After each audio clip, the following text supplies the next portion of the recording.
साजिश रची गई भारतीय जनता पार्टी के द्वारा, लेकिन नीतीश कुमार जी ने अभिमन्यु की तरह सारे षड्यंत्र को और सारे चक्रव्यूह को तोड़कर बिहार में जाति आधारित गणना कराकर उन्होंने रिपोर्ट प्रकाशित किया। सुप्रीम कोर्ट ने कहा कि भाई क्या निजता का हनन हो रहा है इसमें, आप किस जात में आते से पैदा हुए हैं ये तो आपके पड़ोसी को भी मालूम है, ये समाज के हर व्यक्ति को मालूम है, आपके दोस्त मुहिम जितने हैं सबको मालूम है। तो उन्होंने कहा कि देखिए हम इसका न सपोर्ट करते हैं, न इसका समर्थन करते हैं, न हम इसका विरोध करते हैं। तो सुप्रीम कोर्ट ने कहा कि ना आप समर्थन करते हैं ना आप विरोध करते हैं, तो आप कहना क्या चाहते हैं? तो कहे कि राज्य सरकार को अधिकार नहीं है। उन्होंने कहा कि अधिकार है कि नहीं आप एफिडेविट फाइल करिए, हम देखेंगे। आपके पास गाड़ी है कि नहीं ये सबको मालूम है, आपके पास स्कूटर है कि नहीं सबको मालूम है, आपको पक्का मकान है कि नहीं ये सबको मालूम है। सभी समाज के लोगों के की आर्थिक स्थिति का भी हम गणना कराएंगे, उसका भी हम सर्वेक्षण कराएंगे। पर्दा के पीछे से खड़ा होकर पटना हाईकोर्ट में उन्होंने याचिका दायर करवाई, लोकहित याचिका दायर करवाई। लोकहित याचिका भी वैसा आदमी ने दायर किया जो गाजियाबाद का रहने वाला है। अब आप बताइए गाजियाबाद के रहने वाले को बिहार के जातीय गणना से क्या मतलब था? धन्यवाद इसलिए करना चाहते हैं कि जाति आधारित गणना कराने का जब उन्होंने निर्णय लिया तो उसमें कई तरह की रुकावटें आई, कई तरह के षड्यंत्र हुए।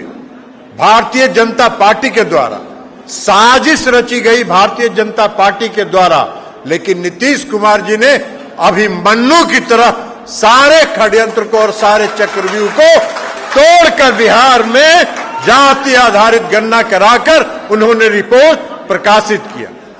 साथियों, हम सब लोग की मांग रही, लोकसभा में हम लोगों ने मांग किया, हम लोग सांसदों का 11 सांसदों का प्रतिनिधि मंडल गृह मंत्री जी से मिला, माननीय मुख्यमंत्री जी ने 2-2 बार बिहार के विधानमंडल ने सर्वसम्मत प्रस्ताव पास किया।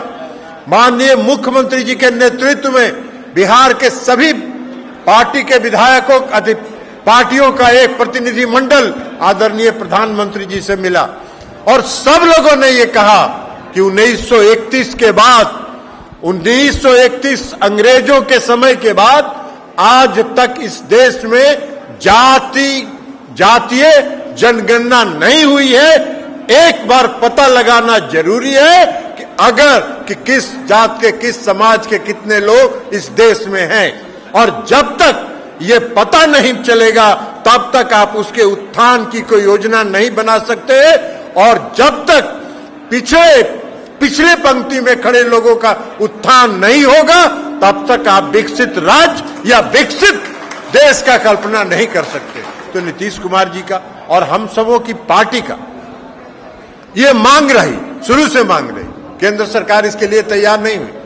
केंद्र सरकार ने नकार दिया और केंद्र सरकार ने कहा कि हम नहीं कराएंगे। तो बिहार में माननीय मुख्यमंत्री नीतीश कुमार जी ने इसका फैसला किया और नीतीश कुमार जी ने बिहार में फैसला किया कि हम जाति आधारित गणना कराएंगे। जनगणना कराने का तो अधिकार राज्य को नहीं है, लेकिन हम गणना कराएंगे, हम गिनती कराएंगे। और उसके साथ साथ नीतीश कुमार जी ने एक ऐतिहासिक फैसला किया कि हम जातीय गणना कराने के साथ साथ सभी समाज के लोगों की आर्थिक स्थिति का भी हम गणना कराएंगे, उसका भी हम सर्वेक्षण कराएंगे। और सारे सर्वेक्षण हो गए। जब बिहार में जातीय गणना शुरू हुई, तो भारतीय जनता पार्टी ने पर्दा के पीछे से खड़ा होकर पटना हाईकोर्ट में उन्होंने याचिका दायर करवाई, लोकहित याचिका दायर करवाई। लोकहित याचिका भी वैसा आदमी ने दायर किया जो गाजियाबाद का रहने वाला है। अब आप बताइए गाजियाबाद के रहने वाले को बिहार के जातीय गणना से क्या मतलब था? लेकिन उनका उद्देश्य था इसको रोकना। अंततोगत्वा पटना हाईकोर्ट ने विस्तृत आदेश पारित किया और विस्तृत आदेश पारित करके बिहार के सरकार के जो निर्णय थे जाति आधारित गणना कराने का, उस पर अपनी मोहर लगाई। और मोहर जब लग गया तब इन लोगों ने पर्दे के पीछे से सुप्रीम कोर्ट में याचिका दायर करवाई। सुप्रीम कोर्ट में जब याचिका दायर हुआ तो सुप्रीम कोर्ट के माननीय न्यायाधीश ने यह कहा कि आपको क्या आपत्ति है भाई, क्या समस्या है आपको बिहार में? अगर राज्य की सरकार ने अगर जातीय गणना कराने का फैसला किया तो आपको क्या दिक्कत है? लोगों ने कहा कि हमारा निजता का हनन हो रहा है। सुप्रीम कोर्ट ने कहा कि भाई क्या निजता का हनन हो रहा है इसमें? आप किस जात में आते से पैदा हुए हैं ये तो आपके पड़ोसी को भी मालूम है, ये समाज के हर व्यक्ति को मालूम है, आपके दोस्त मुहिम जितने हैं सबको मालूम है कि आप किस जात में पैदा हुए हैं। आपके पास गाड़ी है कि नहीं ये सबको मालूम है, आपके पास स्कूटर है कि नहीं सबको मालूम है, आपको पक्का मकान है कि नहीं ये सबको मालूम है। तो इसमें निजता का हनन कहां हो रहा है? कौन सा निजता का हनन हो रहा है? सुप्रीम कोर्ट ने कहा कि हम कोई इसमें स्थगित नहीं करने वाले हैं, राज्य सरकार जो काम करवा रही है वो करवाते रहेगी। और उसके बाद फिर जब अगला डेट आया तो अब क्या हुआ?